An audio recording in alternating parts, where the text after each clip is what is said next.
आणि या सविस्तर घडामोडींनंतर आता इतरही बातम्या आहेत, त्या सगळ्यांचा वेगवान आढावा घ्यायचा आहे। अगदी सुरुवात करतोय कामाच्या बातम्यांपासून, टॉप 5 पासून।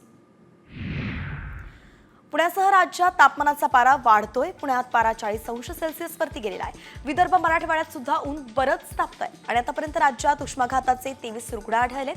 त्यामुळे आरोग्य विभागही सज्ज झालाय। विशेष कक्ष सज्ज ठेवण्यात आलेत।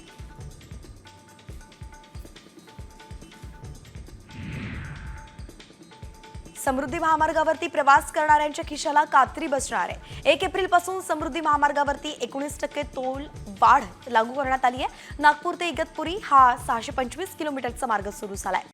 कॉमस्कोर नुसार आता isakal.com आहे देशातील नंबर 1 ची मराठी न्यूज वेबसाईट। प्रत्येक अपडेटसाठी isakal.com ला नक्की भेट द्या।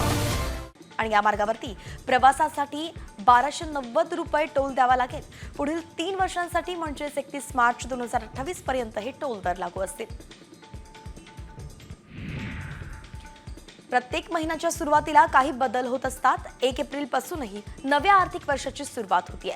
अर्थसंकल्पात केलेल्या घोषणेनुसार काही बदल या नव्या आर्थिक वर्षापासून होणार आहेत। याचा तुमच्या आयुष्यावरतीही मोठा परिणाम होऊ शकतो आणि या बदलामध्ये TDS TCS साठी नवीन नियम असतील तर LPGच्या किमतीत वाढ होण्याची शक्यता आहे।